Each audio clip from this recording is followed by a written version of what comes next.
Most people think delusion is loud and dramatic, something that storms into the room wearing a costume of obvious instability. But the truth is, delusion often walks in quietly disguised as certainty, wrapped in a person's deepest fears and unmet needs. That's exactly what I saw when this young woman stepped onto my stage. She looked composed, intelligent, articulate, someone who believed wholeheartedly in her version of events. And yet beneath that calm exterior, I could see a kind of tension that told me her mind had been living in a reality different from the one the rest of her family inhabited. Her parents were already seated when she walked out. The moment their eyes met hers, an entire history of conflict filled the space between them. They weren't angry, not in the explosive, chaotic way some families are when they come on my show. They were weary, deeply, profoundly weary. The kind of exhaustion that comes from years of feeling like you're losing someone 1 inch at a time. They said she wasn't the same person she used to be. They said she believed things that weren't true, insisted on details that didn't exist, interpreted coincidences as signs and patterns as prophecies. They believed she was slipping into delusion, and they were terrified. She, on the other hand, insisted she was fine. More than fine, she believed she understood the world on a level the rest of them couldn't grasp. She said her parents were threatened by her awareness. She said they were stuck in a conventional mindset while she had begun to see the truth behind things. She said they didn't respect her autonomy, didn't listen to her insights, didn't appreciate her ability to connect the dots others were blind to. The phrases she used weren't wild or chaotic. They were measured, carefully chosen, delivered with conviction. That's what concerned me the most. People who are truly delusional rarely believe they're delusional. They believe they're enlightened. I asked her to tell me in her own words when things began to shift. She said it started 2 years earlier during a period of personal stress, loneliness, uncertainty about her career, isolation from friends. She said during that time she began noticing signs, repeated numbers, overheard sentences that felt directed at her strangers who seemed to know things they shouldn't. She said it felt like the universe was finally speaking to her directly, and for the first time in her life she felt chosen. That word chosen hit me like a heavy weight. People often grasp onto grand narratives when they feel small, ignored, or unseen. Her parents shifted uncomfortably as she spoke. Her mother twisted her hands together, fighting back tears. Her father leaned forward, jaw tight, as if resisting the urge to interrupt. I held up a hand gently. There's a rhythm to these conversations, and breaking it too soon can close the door to understanding.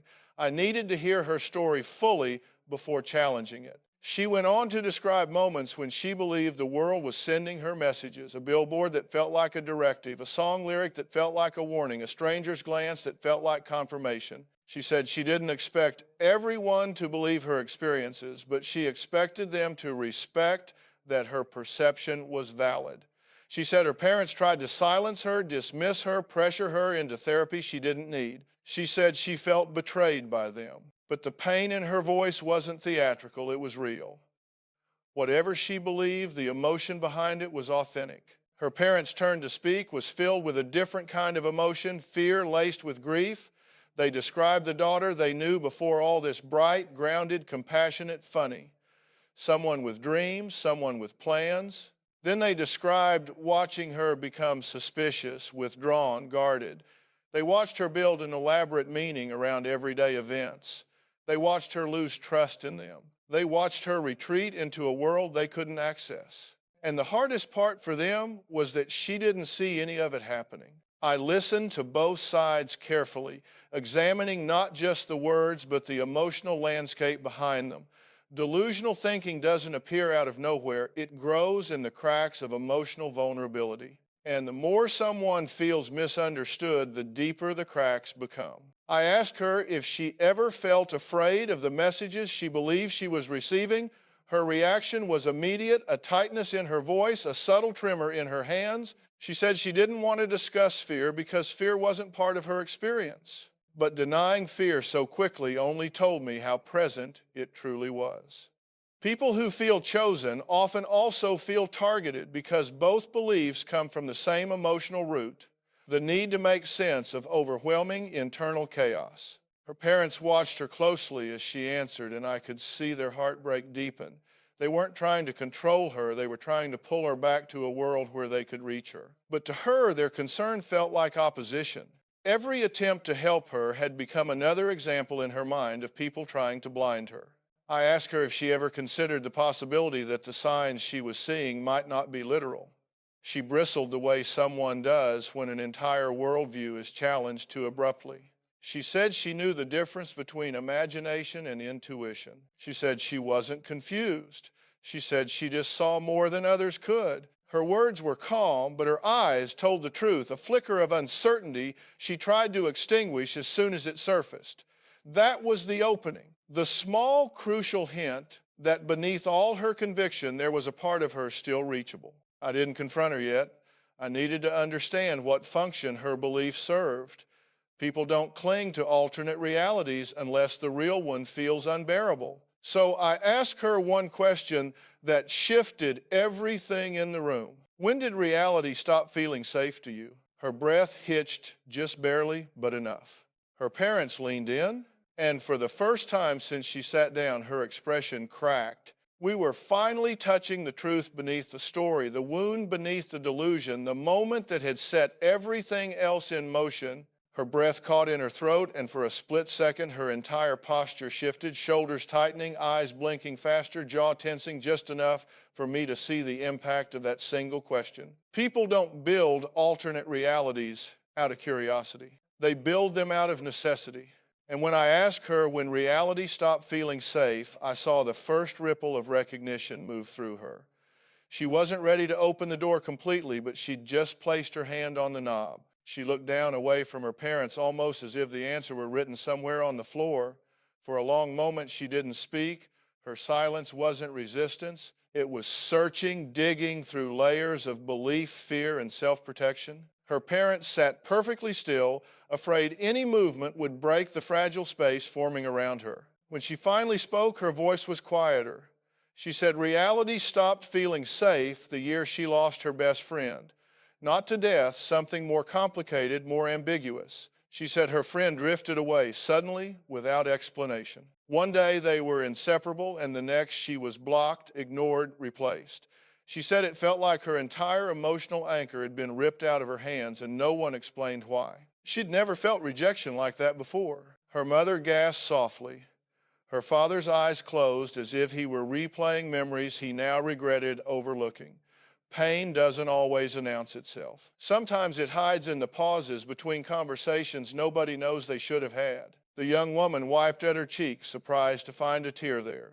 She said that after her friend left, everything in her life felt unpredictable. She started looking for patterns, meanings, signs, anything to help her understand why someone she trusted could disappear without warning. She said she didn't want to feel powerless. She didn't want to feel abandoned. So she created a narrative where nothing was random, where everything meant something, where hidden messages reassured her she wasn't alone even when she felt lonelier than ever. I nodded slowly, giving her space to keep unraveling the story.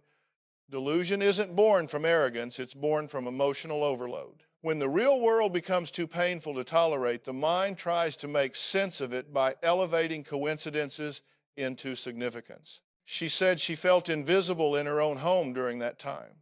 Her parents were busy, distracted, overwhelmed with work and responsibilities. She said she stopped talking about her feelings because she didn't want to add to their stress. She didn't want to seem dramatic. She didn't want to be a burden.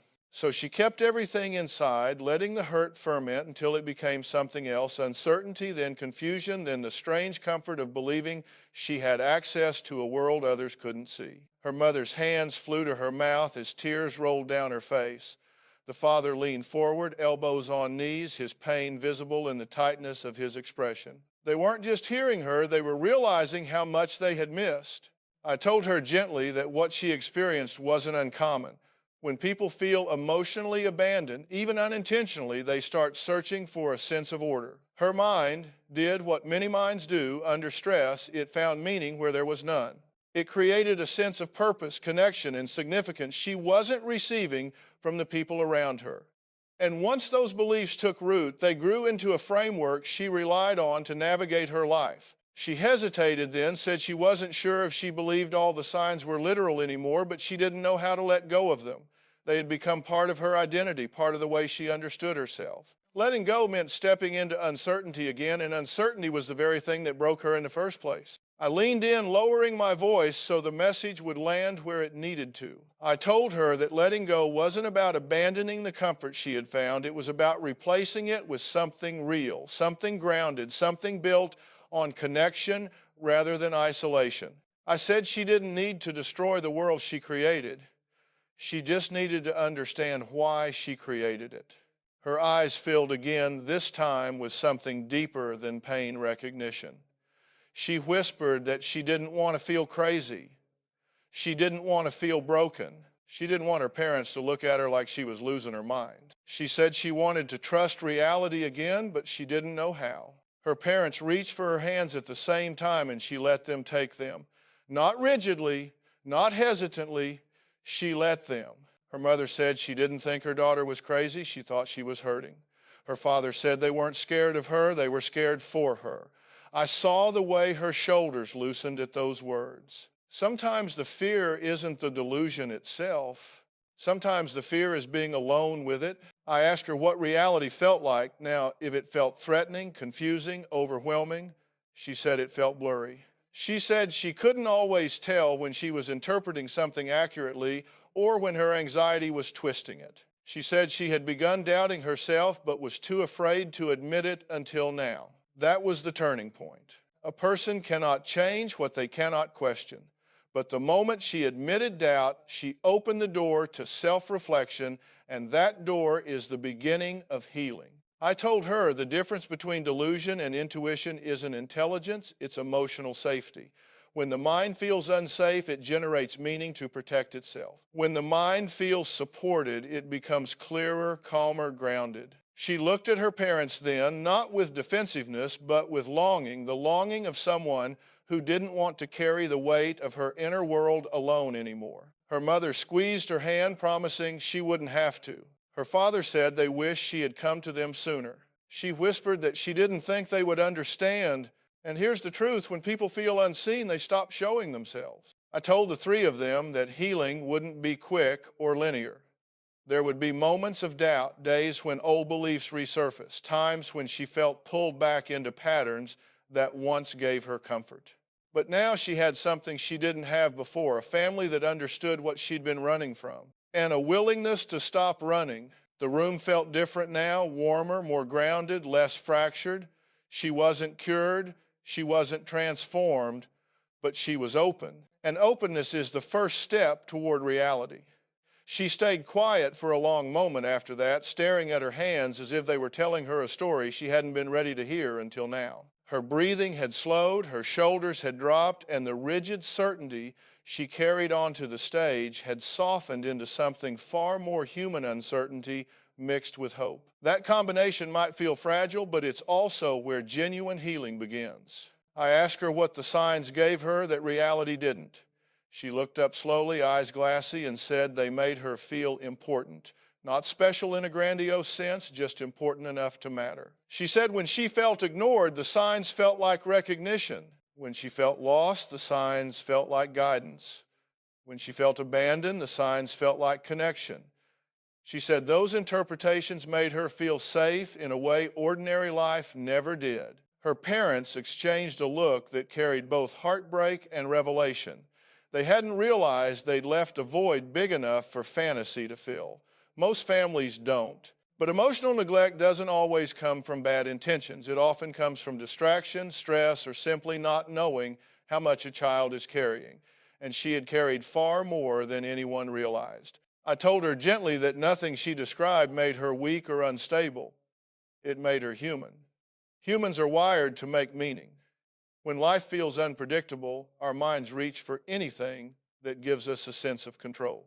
And when people feel unseen, they create worlds where they can't be overlooked. It was never about delusion. It was about survival. She wiped her cheek again, embarrassed by the tears. I told her tears are the evidence of truth, not instability. She nodded, taking that in with a deep, steadying breath. Her father leaned forward, voice cracking, as he said they wanted her back, as she truly was not the frightened version of her living inside a maze of signs and hidden meaning. She looked at him then, really looked, and her expression shifted. For the first time, I saw the daughter beneath the layers of fear and false certainty. The girl who used to trust the world before it let her down. I asked her to tell me what she feared most about letting go of her constructed reality. She hesitated, swallowing hard. Then she said she was afraid that if she stopped believing the signs, she'd have nothing left to hold on to, that the emptiness she felt before all this would come rushing back, that without the sense of purpose she'd created, she would just disappear. Her mother broke down at that, tears falling, as she whispered that her daughter had never been invisible, not for a single moment. But her daughter shook her head. She said, invisibility doesn't come from how others see you, it comes from how disconnected you feel from yourself. She said she didn't lose her sense of reality first, she lost her sense of belonging, and that was the wound we needed to address. I told her the signs she interpreted weren't reflections of mystical messages, they were reflections of her emotional state. When she felt unseen, she saw signs of recognition. When she felt scared, she saw signs of warning. When she felt hopeful, she saw signs of opportunity. In other words, the signs were mirrors, not messages. They were expressions of emotions she didn't know how to articulate. She stared at me, stunned, not defensive, not dismissive, stunned in the way people are when someone finally names the thing they've been feeling for years but never had the language for. Her breathing hitched again. She whispered almost to herself, what if that's true? Her father reached for her hand again, and this time she held on tighter. I asked her if she remembered the months before the signs began, if she remembered how empty and disconnected she felt. Her eyes softened as she nodded. I asked if she remembered feeling like she was drifting, unnoticed, unanchored. Another nod. I asked if she remembered going to sleep at night feeling like the world had forgotten her. That time, a tear rolled down her face before she could stop it. I told her the signs weren't the cause of her pain, they were the outcome, a coping mechanism, a story she built to protect herself from a world that suddenly felt too painful, too unpredictable, too lonely. And the moment she heard that, something inside her loosened, because now the story wasn't about her being broken, it was about her being overwhelmed. Her parents listened with a kind of reverence as if they were hearing their daughter's heart for the first time in years. Her mother whispered that she wished she'd known sooner. Her father said he wished he'd asked better questions instead of trying to fix her so quickly. They weren't making excuses. They were acknowledging their part in her isolation. And acknowledgement is more healing than any apology. She looked at them with an expression that was equal parts longing and fear. I asked her what she needed from them now in this moment to feel safe. She said she needed patience.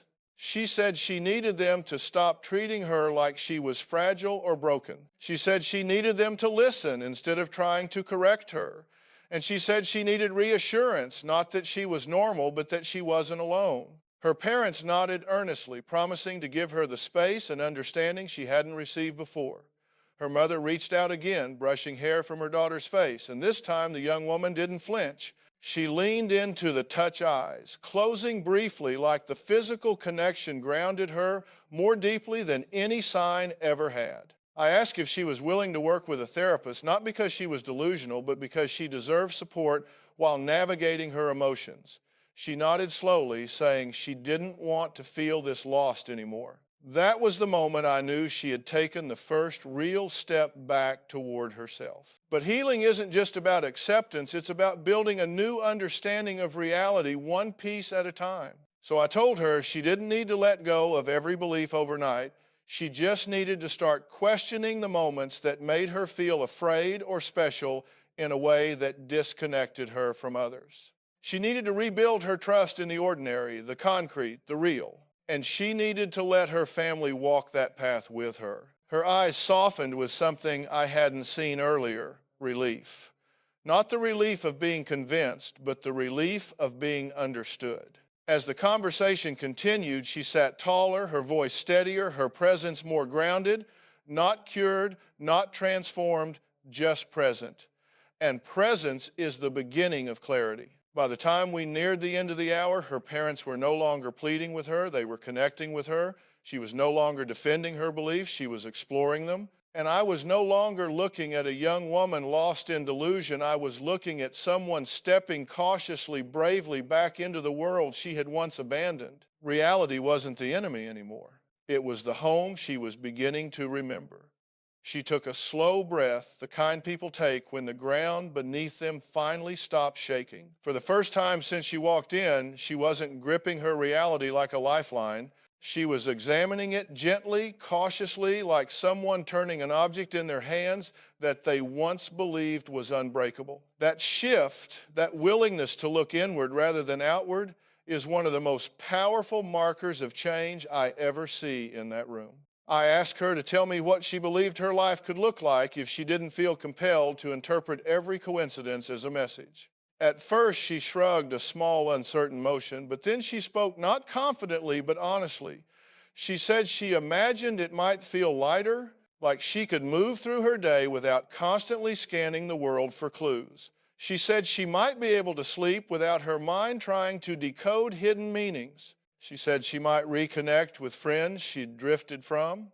She said she might stop feeling like she was on duty all the time. Her mother's chin trembled as she listened, and her father wiped discreet tears with the back of his hand. They weren't mourning anymore. They were beginning to hope. I leaned in and told her something that often surprises people. In her position, the mind doesn't cling to extraordinary explanations because it wants drama. It clings because ordinary explanations feel unsafe. The moment she understood that, her eyes softened again with that same dawning awareness, like she was hearing the truth her heart had been trying to whisper for years. She asked me quietly if I thought she was crazy. The word was so small, so fragile coming out of her mouth. I shook my head. I told her crazy is a label people use when they're afraid to look deeper. What she was experiencing wasn't madness. It was pain wearing a costume. Pain that had learned to translate itself through symbols because speaking directly felt too overwhelming. Her shoulders sagged with relief, not because I'd validated her beliefs, but because I'd validated her. People come alive when they realize they're not being judged, they're being understood. Her father leaned forward and said he wished she had told them how much she was hurting. She answered honestly she didn't think they would take her seriously, not because they didn't love her, but because she had spent so long feeling like her emotions were too much. She said she didn't want to be a burden. She didn't want to disappoint them by needing more than they expected. Her mother started crying again, but it was different this time. Not from fear, from grief over all the moments she missed, all the comfort she didn't know her daughter needed. And in that moment, the young woman wiped a tear from her mother's cheek. A small gesture, but meaningful. Connection was returning inch by inch. I asked her when she felt the most alone. She said it was always at night. That's when the thoughts grew loud. That's when silence felt like a void. That's when memories of abandonment resurfaced. She said she started looking for signs because the alternative was sitting alone with emotions she didn't understand. I nodded. Nighttime is when unresolved pain tells its story the loudest. She said something then that hit me harder than anything before. She said she wasn't afraid of being wrong, she was afraid of being ordinary. Ordinary felt like disappearing. Ordinary felt like being unnoticed. Ordinary felt like being left behind. And when she said that, everything clicked into place. Delusion didn't give her power, it gave her identity. It made her feel meaningful in a world where she felt interchangeable. I looked her in the eyes and told her the truth she needed to hear. Extraordinary isn't found in secret messages or mystical interpretations. It's found in authenticity and vulnerability and the courage to let people see who you really are. And who she was deeply sensitive, deeply perceptive, deeply longing to be understood was extraordinary enough. She covered her mouth with her hand overwhelmed. Her parents looked at her like they were seeing their daughter for the first time in years, not the version distorted by fear, but the young woman she truly was beneath it all. I asked her what she needed right now in this exact moment to feel safe. She said she needed to know she wasn't going to be judged.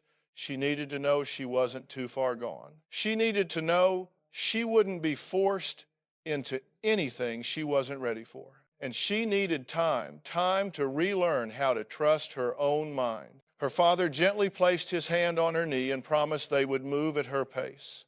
Her mother added that they would walk beside her, not ahead of her, pulling or behind her pushing. She nodded, absorbing their words like sunlight. Then I asked her what she was most afraid would happen if she let go of her constructed meanings. She took a deep breath and said she was afraid the emptiness would return, the loneliness, the feeling of being unmoored. I told her emptiness isn't something you fight alone. It's something you fill with connection, with purpose, with understanding. And now, for the first time in a long time, she didn't have to face it alone. Her mother reached out again, and this time the young woman took her mother's hand firmly, not tentatively. The connection held. It wasn't symbolic, it was grounding, real human. I asked her if she was willing to explore her emotions with the help of a therapist, not because her beliefs were wrong, but because her pain deserved professional care. She nodded, saying she was tired of carrying everything alone. That was the turning point I had been waiting for, not the abandonment of her beliefs, but the acceptance of support. I explained that healing would require bravery. She would need to question thoughts that once felt like truth. She would need to sit with discomfort. She would need to relearn trust in herself, trust in her family, trust in reality. She looked at me with a mixture of fear and determination, and both of those emotions are signs of readiness. Her father asked what they could do as parents. I told them they needed to be her anchors, not her interrogators. They needed to create stability, not pressure. They needed to replace fear with reassurance and replace correction with curiosity. They nodded with a seriousness that told me they were ready to show up differently. Before they left, I asked her one last question. What truth are you finally willing to accept today? She took a shaky breath and said she was willing to accept that maybe the signs weren't messages, maybe they were reflections of her feelings, and maybe those feelings weren't dangerous. Maybe they were just asking to be heard. Her parents cried, she cried, and I watched a family reconnect across a divide that once felt insurmountable. As they stood to leave, she reached out and grabbed both of her parents' hands, not out of fear, not out of dependence, out of choice. And in that single gesture, she stepped back into the world she had abandoned, one grounded not in fantasy, but in love, truth, and possibility. Healing wasn't complete. It hadn't even fully begun, but she had turned toward reality again. And that was enough to change everything. She didn't rush to leave the stage. That alone told me something had shifted. When she first walked out, she carried herself like someone standing on the edge of a precipice, clinging to a belief system that felt safer than the people who loved her. Now, she sat with her parents, calmer, more grounded, as if she were slowly rediscovering the pulse of the real world beneath her feet. I asked her to take one more moment before we ended, because transitions, especially emotional ones, can be fragile. The mind has a way of snapping back to old patterns the moment it leaves a safe environment. I wanted her to anchor herself in something before she walked out into the noise of reality again. I asked her what she wanted her life to feel like 6 months from now, not what she wanted to believe, not what she wanted to escape, but what she wanted to feel. She looked inward, searching for the answer, and then said she wanted to feel present, not hyper-aware, not hyper-vigilant, present. She wanted to wake up and experience her day without decoding it. She wanted to trust her instincts without fearing they were misleading her. She wanted quiet, not the quiet of isolation, but the quiet of peace. Her mother gently squeezed her hand, and her father nodded with a hopeful, trembling smile. They weren't celebrating, they were listening, really listening, and she felt it. She said she wanted friendships again. She admitted she had pushed people away slowly, convinced they couldn't understand her experiences. She said she wanted to return to school or work with a clearer mind. She said she wanted to trust her thoughts again, something she hadn't realized she'd lost until today. And she said she wanted to talk openly about what she'd been going through without feeling ashamed. I told her that wanting those things didn't make her weak, it made her courageous. People often believe delusion is a lack of clarity, but in reality, delusion often forms when clarity feels too painful to face. Today, she faced clarity without running. That is strength in its purest form. Her father asked if she thought she could really change. She nodded, but not in a naive or overly confident way. She nodded with the seriousness of someone who understood that change wasn't a destination she could leap to, it was a daily decision she would have to make. I asked her what she thought her first step should be. She said she wanted to start by separating her emotions from her interpretation. She said she wanted to learn the difference between feeling something strongly and believing something absolutely. She said she wanted to practice asking herself, is this real or is this fear, before jumping to conclusions. That level of insight showed me the door to healing was wide open. Her mother told her she would be by her side through all of it. And the young woman finally believed her, not because the words were new, but because she was new in the way she heard them. I could see a new kind of emotion rising in her uncertainty mixed with relief. Uncertainty because the world she built had been a coping mechanism, and letting go of any coping mechanism feels like stepping into a cold pool. Relief because she wasn't stepping alone. I told her that as she begins to untangle her thoughts, she might experience grief. Grief for the time she lost inside her constructed reality. Grief for relationships strained or broken. Grief for the younger version of herself who didn't know how to ask for help. Grief is not a setback. Grief is a sign that she's re-entering reality fully. She nodded slowly, absorbing each word like it was a truth she needed to hear more than once. I asked her if she felt ready to step into the next chapter with her parents. She looked at them and they looked back with the raw vulnerability of a family who'd been fighting separate battles in the same war. She whispered, yes. Her father stood first, offering his hand. She took it. Her mother stood next, placing a gentle hand on her daughter's back. And the young woman did something she hadn't done once the entire time she was on stage. She leaned into both of them at the same time. Not out of desperation, out of connection. As they walked together toward the exit, her steps were small and deliberate, like someone learning to walk again after carrying too much weight alone. Just before she stepped off the stage, she turned back toward me, her eyes clearer than when she arrived. Not fully healed, healing takes time, but clearer. The fog had begun to lift. I told her one final truth, one I hope she would carry long after the cameras shut off. Reality isn't your enemy. Isolation is. And as long as you stay connected to your parents, to your therapist, to yourself, you won't get lost again. She nodded once deeply and then walked into the wings with her parents at her side. 3 silhouettes, once fractured, now aligned again. And as they disappeared from view, I found myself thinking that her story wasn't one of delusion, it was one of protection. And now that she was willing to face the world without the shield she'd built, she finally had the chance to live a life grounded in truth, connection, and hope. For the first time in a long time, she wasn't decoding the world. She was returning to it.